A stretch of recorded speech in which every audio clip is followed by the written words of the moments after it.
Buenos días, mi nombre es Ladislao Ramírez Jaimes, soy alumno de la Universidad Tecnológica del Sur del Estado de México. Me encuentro estudiando la carrera de Ingeniería en Gestión de Proyectos y el motivo de estas diapositivas es darles a conocer el tema de títulos de crédito, letra de cambio, cheque y pagaré. Conceptos de crédito. El jurídico, derecho civil, sinónimo de derecho personal, utilizado generalmente para designar el derecho e exigir la entrega de la suma de dinero, deuda u obligación. Libramiento, vale o abonaré, de una cantidad que se dé en garantía de pagar más adelante, o bien para que la pague en otro lugar u corresponsal. Conceptos de crédito. El doctrinal. Se definen como los títulos de crédito, como los documentos necesarios para ejercitar el derecho literal que en ellos se consigna. El etimológico. Es el origen etimológico de la palabra de crédito, nos remota al latín creditum, que significa cosa confiada.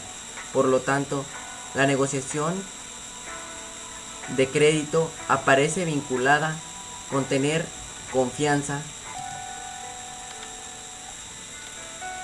Los conceptos, títulos de crédito.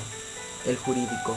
El artículo 5 de la Ley General de los Títulos y Operaciones de Crédito nos dice: son títulos de crédito los documentos necesarios para ejercitar el derecho literal que en ellos se consigna.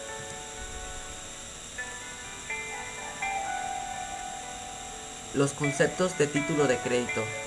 Se definen los títulos de crédito como los documentos necesarios para ejercitar el derecho literal que en ellos se consigna, o bien en los documentos necesarios para ejercitar y transferir el derecho en el mencionado, el cual por efecto de la circulación y en tanto que se tiene lugar por los medios propios del título de crédito, se considera literal y autónomo frente a quienes lo adquieren en buena fe.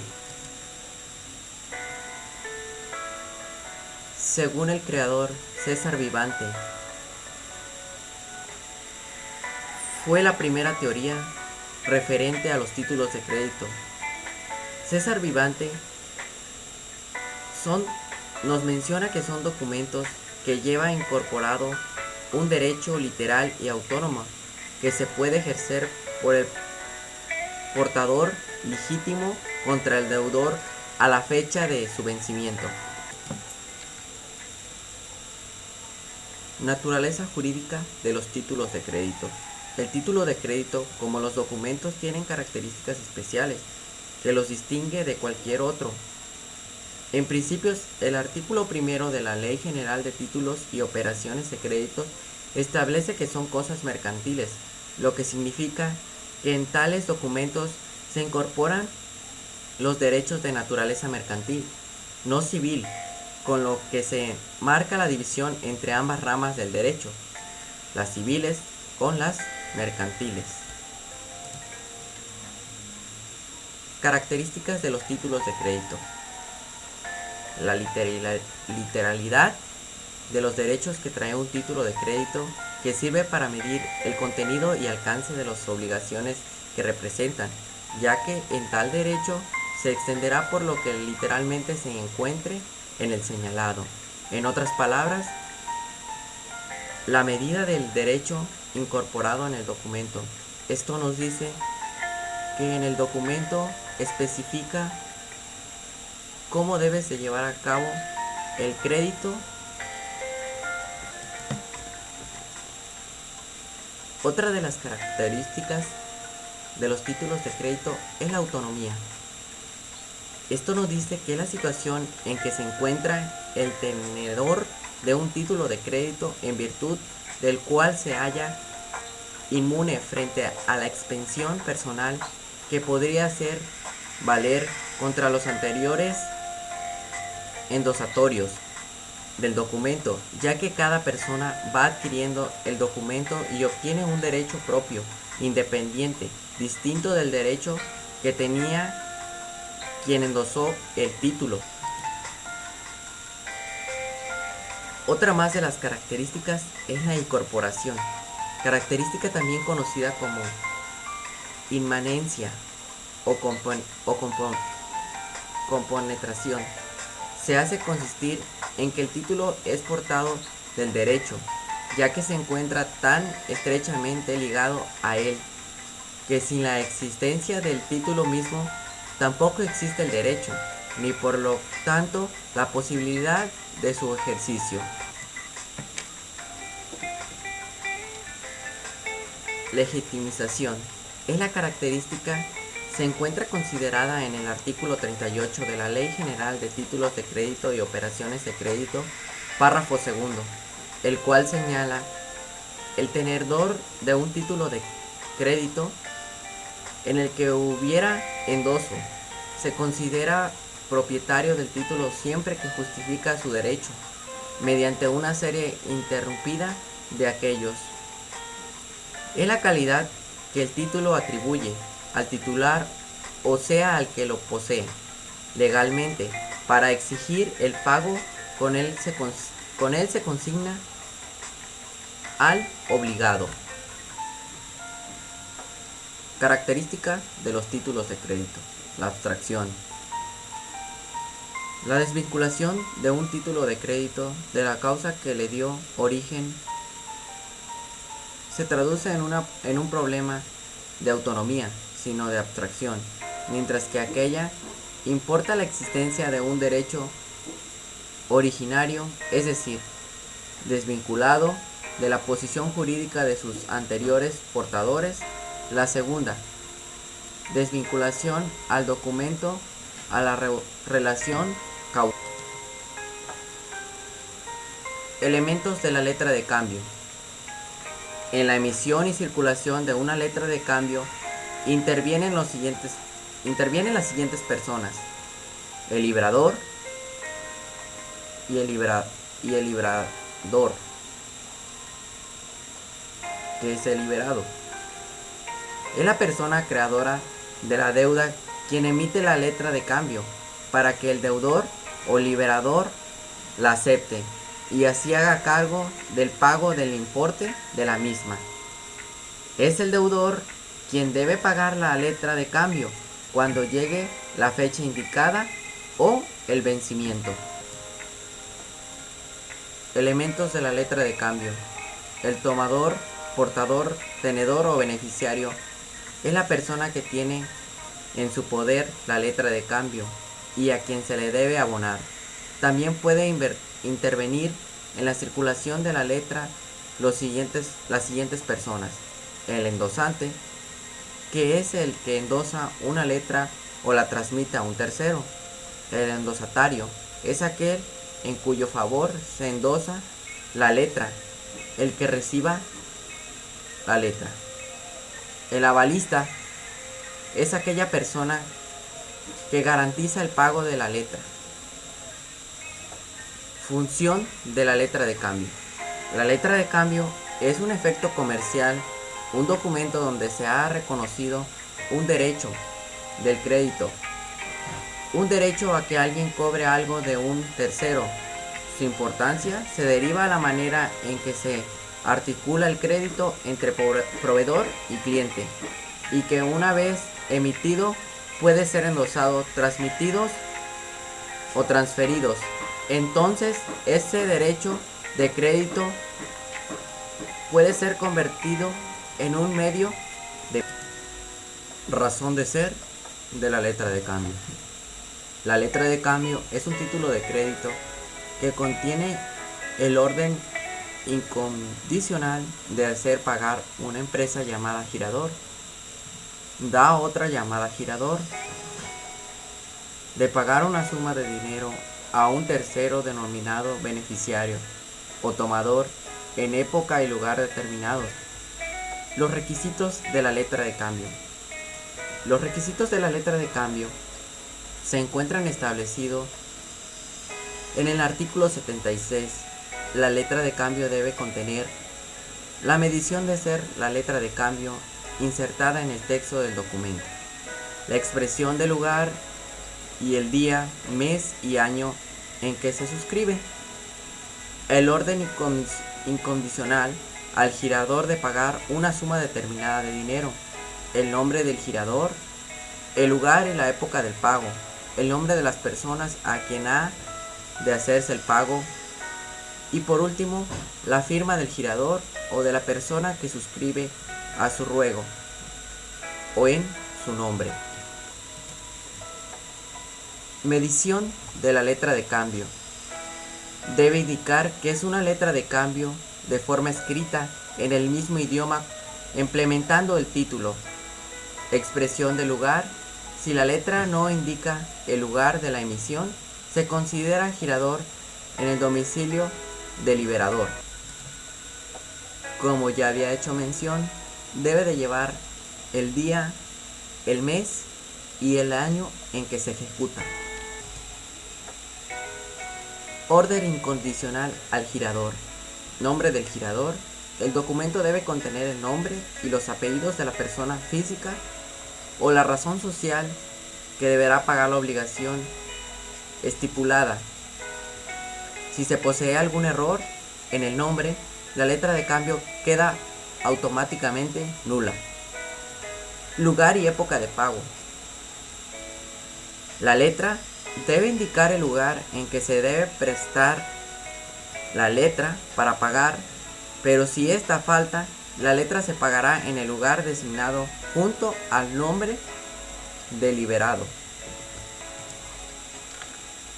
El vencimiento a cierto tiempo, que esto involucra la fecha. El término más común es utilizado la expresión a todos días y fecha, o a tantos meses de la emisión, o dentro de un mes fecha, en caso que la letra de cambio sea girada a cierto tiempo, refiriéndonos a fecha, deberá hacer la anotación en el documento de 30 a 60 días, etc., debiéndose entender que estos plazos comienzan a contraerse desde la fecha en que en el documento está dirigida. El vencimiento a día fijo. Se determina o no esta forma de vencimiento podemos subordinar en dos. El día determinado cuando se estipula una fecha exacta, por ejemplo, el 29 de abril del 2012, o el día no determinado, por ejemplo, la muerte de una persona. Debe de contener la firma del girador, que es la firma de aceptación, que este trámite es obligatorio, ya que se presenta como prueba que la persona que acepta el cobro, por lo cual no se acepta la firma. Por eso mencionamos que sea mecánicos. También la firma quien libera la letra al girador y puede estar evaluada. Esto se refiere que la firma pasa por un proceso de análisis para ver si el que está firmando sea la persona y no haya algún tipo de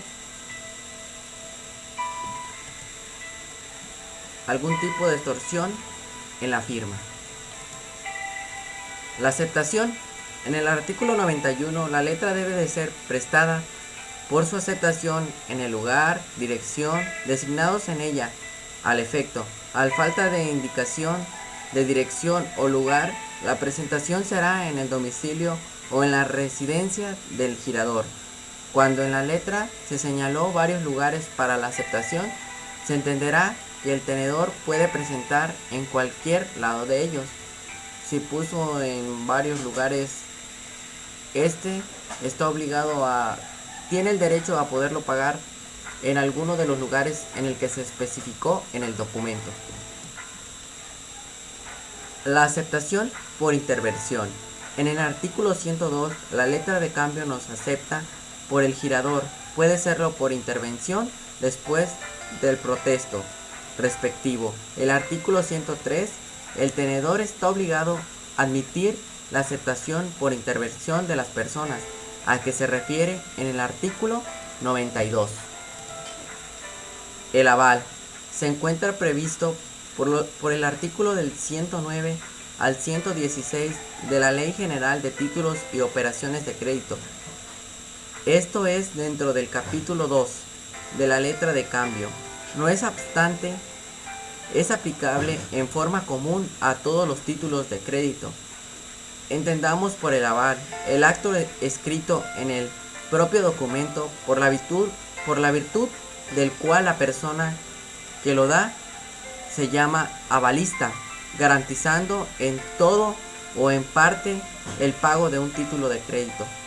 Esto quiere decir que tú, como prestamista, debes de considerar que al que le vas a prestar tenga una persona que sea el aval, ya que si esta persona no se encuentra en las posibilidades de pagarte, el aval pueda cubrir ese pago. El endoso. El endoso define el medio de transmitir los títulos nominativos o a la orden. Persona que interviene en los endosos. En un endoso intervienen dos personas que son el endosante y el endosatorio. El endosante es la persona que transmite el título y el endosatorio es la persona a quien se le transmite el documento. Clases del endoso. El endoso en propiedad.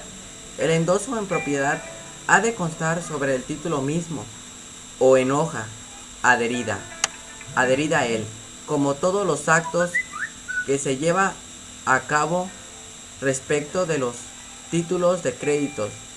Es el más utilizado y es el que transmite la propiedad del título y todos los derechos que el documento lo está representando. El endoso en la procuración de cobro. El endoso que contagia algunas de las expresiones en producción al cobro no es traslativo de dominio, sino se limita a conferir el endosatorio facultades para presentar el documento a la aceptación, al pago, para protestar en su caso, para cobrarlo judicialmente o extrajudicialmente, con la facultad de endoso a su vez en procuración, de acuerdo con el artículo 35 de la Ley General de Procuración. El endoso en garantía o prenda. No transfiere la propiedad. Ha de expresar con las palabras el endoso en prenda, endoso en garantía u otra formalidad equivalente y constar en el documento. Esto nos hace mención de que si tú requieres de un préstamo, la empresa te pide una prenda como garantía. Puede ser una casa, puede ser un auto. Esto debes entregar el documento que afirma que la propiedad es tuya, como garantía que si tú no pagas el préstamo que acordaron, pierdas tu prenda o tu bien. Requisitos del endoso. Esos son los requisitos, algunos de los requisitos del endoso. Datos que deberá contener el endoso. Nombre del endosatorio. Clase del endosado. Lugar y fecha del endosado. Nombre y firma del endosante. Firma del endosante. Mención de la clase del endoso que se trate. Si no se entenderá que el endoso se hizo en propiedad. Si se omite el nombre del endosatorio, una vez endosado, el título queda al portador. Es muy importante que estos requisitos los contenga el endoso, ya que si en algunos hacen falta, este endoso no tiene validez. El apartado de protesto es un acto notarial que sirve para acreditar que se ha producido la falta de aceptación o pago de la letra de cambio. El protestado se participará necesariamente con intervención de notario público y su omisión producirá la caducidad de las acciones de regreso. El pagaret es un documento contable que contiene la promesa incondicional de una persona, denominada suscriptora o deudor, de que pagará una segunda persona llamada beneficiario o acreedor una suma determinada de dinero en un determinado plazo o tiempo. Requisitos del pagaret. La mención de ser pagaret inserta en el texto del documento. Hay que especificar qué es un pagaret. Pagaret como constitutivo, es decir, en un título de crédito, no como verbo. Si incluye pagaret, una cantidad no cumple con los requisitos de la ley. La propiedad incondicional de pagaret es una suma determinada de dinero.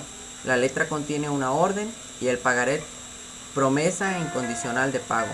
Eso significa que el que recibe está comprometido al pago del mismo.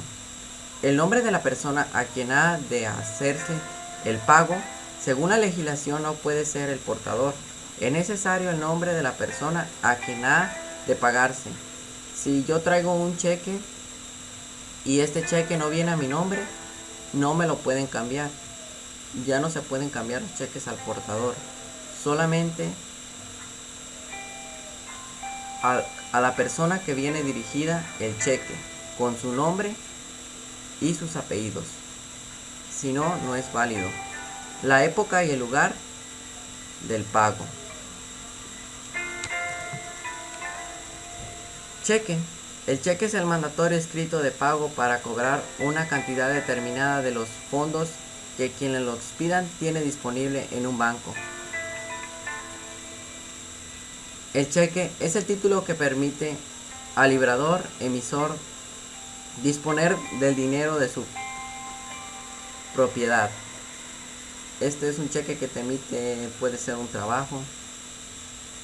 Igual debe de venir especificado con tu nombre, la fecha y en el banco donde puedas cobrar el cheque. Los requisitos del cheque tienen que ser legales. Requisitos que dispone la ley. Debe contener un cheque son: la mención de ser cheque, también tienes que mencionar que es un cheque como primera opción. El lugar y la fecha en que se expide. La orden incondicional de pagar una suma determinada de dinero, lo que el cheque contiene de dinero. El nombre del librador, la persona a quien está dirigido el cheque, quien lo puede cobrar. El lugar del pago, la especificación del banco. La firma del liberador, la firma de quien te lo está pagando.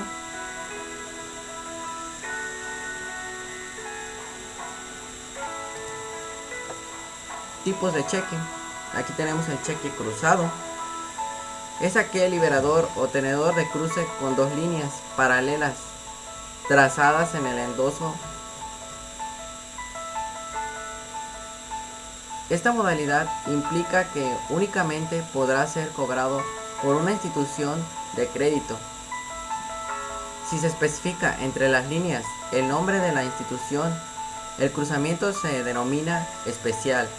Caso contrario, el cruzamiento es general, que puede definir cruzado especial. En cualquier banco lo puede cobrar. Certificado. El librador puede exigir ante la emisión del cheque certificado, declarado que existe en su poder fondos bastantes para pagarlo. Cheque.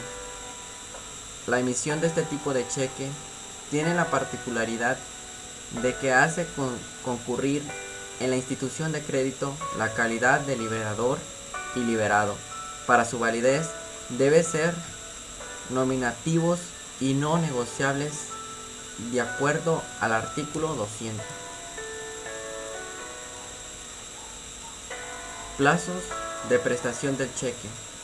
Los plazos para dicha presentación están contenidos en el artículo 181, el cual señala: el artículo 181, los cheques deberán presentarse para su pago dentro de los 15 días naturales que se asigna.